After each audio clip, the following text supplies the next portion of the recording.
ডিপার্টমেন্টের তরফ থেকে নতুন নিয়োগ বিজ্ঞপ্তি প্রকাশিত হয়েছে, যেখানে তোমাদের ফরেস্ট রেঞ্জার পোস্টে তোমাদের নিয়োগ করা হচ্ছে।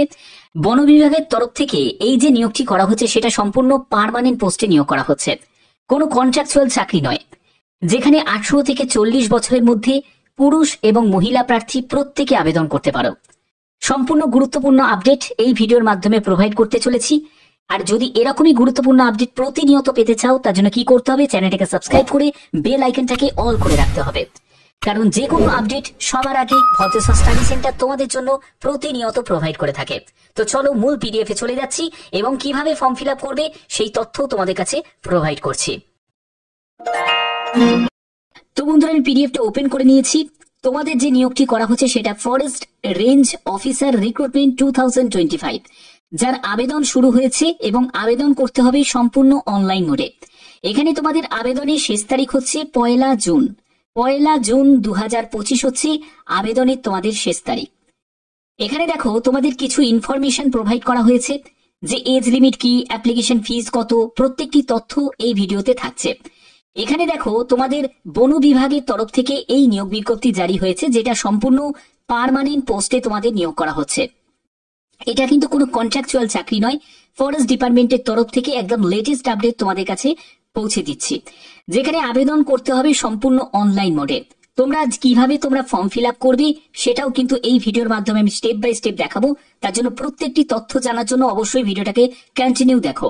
অল ইন্ডিয়া প্রত্যেক ক্যান্ডিডেট আবেদন করতে পারে, মেল ফিমেল বোথ ক্যান্ডিডেটই আবেদন করতে পারো। এখানে তুমি যে রাজ্য থেকে তুমি বিলং করছো সব রাজ্য থেকেই তোমরা আবেদন করতে পারো। এবং তোমাদের যারা যারা আবেদন করবে তারা অবশ্যই কমেন্টে জানাও যে তোমরা কোন রাজ্য থেকে এই ভিডিওটা দেখছো।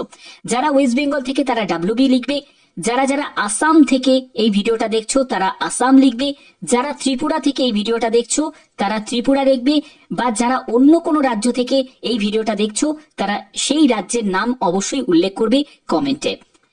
তো দেখো এখানে তোমরা বেতন কত টাকা পাবে। বেতন লেভেল যথেষ্ট পরিমাণে ভালো। তোমাদের স্টার্টিং বেতন সেটা 35,400 টাকা এবং 1,12,400 টাকা হচ্ছে তোমাদের ইনক্রিমেন্ট হয়ে এই বেতন তোমাদের থাকবে। এখানে দেখো তোমাদের এজ লিমিট কি প্রয়োজন। এজ হচ্ছে ন্যূনতম 18 বছর আর ম্যাক্সিমাম হচ্ছে 40 বছর। অর্থাৎ 18 বছর বয়স তোমার ন্যূনতম হতেই হবে এবং 40 বছর হচ্ছে সর্বোচ্চ। এজ রিল্যাক্সেশন অবশ্যই আছে। যারা এসটি ক্যাটাগরি থেকে আছো তারা বয়সে 5 বছর, আর ওবিসি ক্যাটাগরি থেকে যারা আছো তারা বয়সে 3 বছর রিল্যাক্সেশন পেয়ে যাবে। এখানে অ্যাপ্লিকেশন ফিজের ব্যাপারটা দেখে নাও।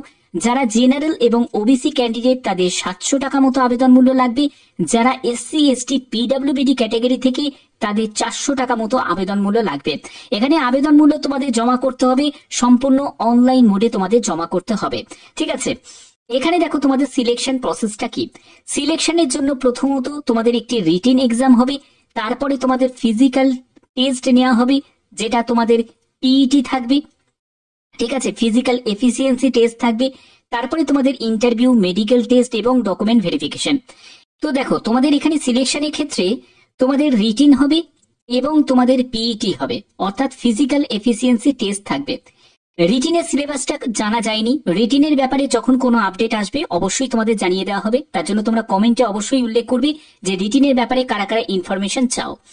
তো দেখো তোমাদের পিইটির ব্যাপারটা এখানে ক্লিয়ার করা আছে, যে পিইটি অর্থাৎ ফিজিক্যাল এফিসিয়েন্সি টেস্টের ক্ষেত্রে তোমাদের height, UR OBC SC category male candidate যারা আছে তাদের 163 সেন্টিমিটার হাইট হতে হবে, আর এসটি ক্যান্ডিডেটদের হচ্ছে 152.2 সেন্টিমিটার হাইট হতে হবে।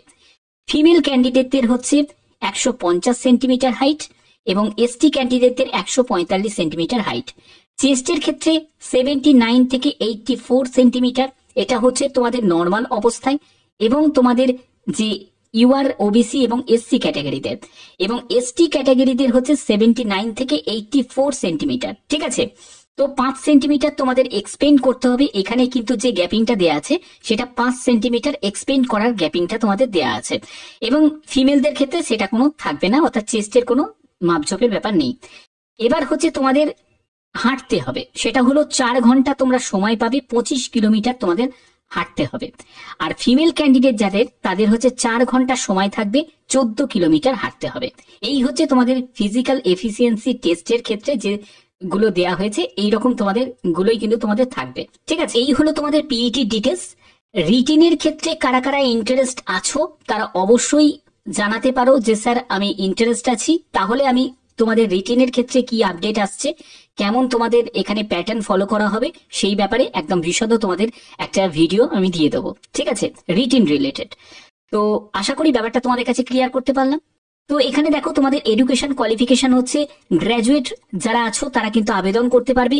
ইম্পর্টেন্ট ডকুমেন্টস কি প্রয়োজন, সেটা হলো পাসপোর্ট সাইজের ছবি লাগবে, সিগনেচার লাগবে, আধার কার্ড লাগবে, অর্থাৎ যে কোনো একটি গভর্নমেন্ট আইডি প্রুফের মধ্যে তোমার আধার কার্ড কিন্তু ম্যান্ডেটারি, সেখানে আধার কার্ড লাগবে, এডুকেশনাল সার্টিফিকেট লাগবে, অর্থাৎ তোমার যা শিক্ষাগত যোগ্যতা একেবারে মাধ্যমিক থেকে শুরু করে উচ্চ মাধ্যমিক গ্রাজুয়েশন যা যোগ্যতা আছে সেই যোগ্যতার তোমার সার্টিফিকেট মার্কশিট সবই কিন্তু তোমাদের প্রয়োজন হচ্ছে।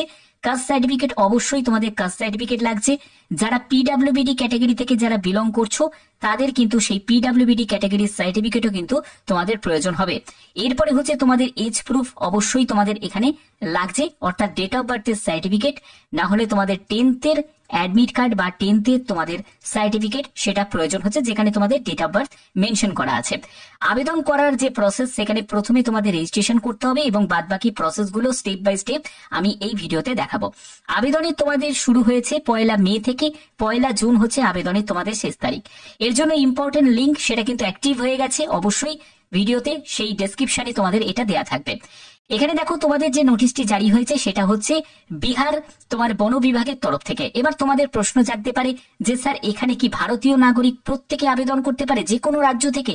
একদম, তোমরা দেখো 4.1 প্যারাতে কিন্তু পরিষ্কারভাবে উল্লেখ করা আছে ভারতীয় নাগরিক অর্থাৎ ইন্ডিয়ান সিটিজেন প্রত্যেকে এখানে আবেদন করতে পারে, পুরুষ মহিলা উভয় প্রার্থীরাই আবেদন করতে পারে।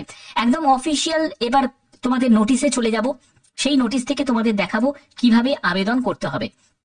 আবেদন করার জন্য প্রথমে তোমাদের রেজিস্টার অ্যান্ড মেক পেমেন্ট এই অপশনে তোমাদের ক্লিক করতে হবে। এখানে দেখো তোমাদের আবেদন করার আগে এই যে নিয়োগটি করা হচ্ছে সেটা ডাইরেক্ট রিক্রুটমেন্ট করা হচ্ছে, অর্থাৎ তোমাদের এখানে কিন্তু কোনো এক্সপিরিয়েন্স ক্যান্ডিডেটের কোনো প্রয়োজন নেই, একদম ফ্রেশার ক্যান্ডিডেট প্রত্যেকে আবেদন করতে পারো। যারা যারা অন্য রাজ্য থেকে বিলং করছো তারাও কিন্তু আবেদন করতে পারো, কারণ এখানে কন্ডিশন একটাই, ভারতীয় নাগরিক প্রত্যেকে আবেদন করতে পারবে। সিটিজেন অফ ইন্ডিয়ার অল অ্যাপ্লিকেন্ট কিন্তু এখানে আবেদন যোগ্য। ঠিক আছে, এখানে দেখো তোমাদের এই জায়গাগুলো কিন্তু ক্লিয়ার করা আছে যে তোমাদের এখানে এজ লিমিট কি প্রয়োজন। দেখো এখানে জেনারেলের ক্ষেত্রে এই এজ, ফিমেলের ক্ষেত্রে এই এজ, সেইখানে কিন্তু এখানে ক্লিয়ার করা আছে। তো এই জায়গাগুলো তোমাদের এখানে পরিষ্কার করা আছে। বাদ বাকি দেখো তোমাদের আবেদন মূল্য কত টাকা লাগছে। যারা বিহার স্টেট থেকে আছো তাদের কিন্তু এই আবেদন মূল্য লাগছে। যারা বিহারের বাইরের স্টেট থেকে আছো অল ক্যাটাগরি তাদের জেনারেল হিসাবে আবেদন করতে হবে এবং তাদের 700 টাকা মতো মেল ক্যান্ডিডেট এবং ফিমেল ক্যান্ডিডেটদেরও কিন্তু 700 টাকা লাগবে। অর্থাৎ যারা ওয়েস্ট বেঙ্গল বা ত্রিপুরা বা আসাম থেকে আবেদন করবে তাদের কিন্তু 700 টাকাই আবেদন মূল্য লাগবে, কারণ তোমাদের অ্যাজ এ জেনারেল হিসাবে আবেদন করতে হচ্ছে। এবার দেখো রেজিস্ট্রেশন করার জন্য প্রথমে অফিসিয়াল ওয়েবসাইটে ভিজিট করবে, সেখানে registration ID, mobile number, date of birth এগুলো দিয়ে কিন্তু তোমাদের সাবমিট করতে হবে। তারপরে তোমাদের রেজিস্ট্রেশন দিয়ে তোমাদের কিন্তু বাদবাকি প্রসেসগুলোকে কমপ্লিট করতে হবে। এখানে যোগ্যতার ব্যাপারটা বলে দিই, যোগ্যতা হলো গ্র্যাজুয়েশন যোগ্যতা, কিন্তু তোমাদের স্পেশালাইজেশন যোগ্যতা থাকতে হবে। সেটা হলো তোমার যদি বটানি, ভেটারিনারি সায়েন্স, তারপরে হচ্ছে জিওগ্রাফি, ম্যাথামেটিক্স এই সব যে তোমাদের যদি যোগ্যতা বা ফিজিক্স বা স্ট্যাটিস্টিক বা জিওলজি বা এগ্রিকালচার বা ফরেস্ট্রি এইসব যে কোনো একটি নিয়ে তোমাদের যদি গ্র্যাজুয়েশন করা থাকে তাহলে আবেদন করতে পারবে। এবার এই ডিক্লারেশনে তোমাদের ক্লিক করতে হবে এবং তোমাদের proceed to registration and payment অপশনে ক্লিক করতে হবে। এখানে তোমাদের প্রথমে কি করতে হবে, ডাইরেক্ট রিক্রুটমেন্ট অপশনে তোমাকে ক্লিক করতে হবে। এখানে ক্লিক করার পরে তোমাদের কি করবে, দেখো enter the applicant full name, অর্থাৎ তোমার পুরো নাম এখানে কিন্তু টাইপ করতে হবে, অর্থাৎ ফার্স্ট নেম দেবে, তারপরে মিডল নেম, তারপরে তোমার সার নেম, এগুলো কিন্তু তোমাদের এখানে বসাতে হবে। তারপরে বলছে অ্যাপ্লিকেন্ট ন্যাশনালিটি, তুমি যদি ভারতীয় নাগরিক তো অবশ্যই তোমাকে এখানে ভারতীয় নাগরিক এখানে এন্টার করে দিতে হবে, ইন্ডিয়ান। তারপরে তোমার মোবাইল নাম্বার, একটি ভ্যালিড মোবাইল নাম্বার কিন্তু দিতে হবে, কারণ তোমার ফার্দার যা কমিউনিকেশন হবে সেটা কিন্তু মোবাইল নাম্বারের মাধ্যমে তোমরা জানতে পারবে, যখন তোমার এক্সাম ডেট, পিইটি ডেট এগুলো কিন্তু সবই জানতে পারবে। এরপরে তোমাকে মেল অ্যাড্রেস তোমাকে দিতে হবে, অর্থাৎ মেল আইডিটা দিতে হবে। এবার এই জায়গাটা খুব ইম্পর্টেন্ট একটা জায়গা, are you a domicile of Bihar state, অর্থাৎ তুমি যদি বিহার স্টেটের যদি বাসিন্দা হয়ে থাকো তাহলে ইয়েস করবে, আর তুমি যদি না হয়ে থাকো তাহলে তুমি এখানে নো করে দেবে। ঠিক আছে, এরপরে হচ্ছে অ্যাপ্লিকেন্ট ক্যাটাগরি, তোমাকে জেনারেল হিসাবেই আবেদন করতে হবে, অর্থাৎ তুমি যদি বাইরের রাজ্য থেকে আবেদন করতে চাও তুমি আবেদন করতে পারবে, কিন্তু তোমাকে অ্যাজ এ জেনারেল হিসাবেই আবেদন করতে হবে। এখানে তোমার জেন্ডার সিলেক্ট করতে হবে, তুমি মেল না ফিমেল সেটা সিলেক্ট করবে, এরপরে তোমাকে ডেট অফ বার্থটা বসিয়ে দিতে হবে। এই হচ্ছে মেন প্রসেস। এরপরে তোমাকে প্রসিড করতে হবে এবং বাদবাকি যে যে ক্রাইটেরিয়া যেগুলো আছে সেগুলো তোমাদের ফুলফিল করতে হবে এবং আবেদন তোমাদের পুরো কমপ্লিট করতে হবে। বাদবাকি স্টেপগুলো কিন্তু খুব একটা জটিল নেই, কারণ সেখানে তোমাদের মেন যেসব ডকুমেন্টস বললাম সেগুলোকে আপলোড করা এবং প্রয়োজনীয় যেসব তথ্য তোমার অ্যাড্রেস থেকে শুরু করে তোমার এডুকেশন কোয়ালিফিকেশনের ডিটেলস এগুলো তোমাদের দিতে হবে এবং আবেদন মূল্য জমা করে তোমাদের সাবমিট করতে হবে, তাহলেই তোমাদের আবেদন পুরো কমপ্লিট হয়ে যাবে। তো এই হচ্ছে তোমাদের মেন প্রসেস। যারা যারা এখানে আবেদন করতে ইচ্ছুক তারা আবেদন করতে পারো, যেহেতু এটা অল ইন্ডিয়া বেসিস একটা রিক্রুটমেন্ট, যে কোনো রাজ্য থেকে তোমরা আবেদন করতে পারো, তার জন্যই কিন্তু এই আপডেটটা তোমাদের কাছে প্রোভাইড করলাম। বাদ বাকি যে কোনো আপডেট সবার আগে পাওয়ার জন্য অবশ্যই তোমরা চ্যানেলটাকে সাবস্ক্রাইব করে রাখবে, বেল আইকনটাকে অল করে রাখবে। এখনের মতো এটুকুই, টাটা।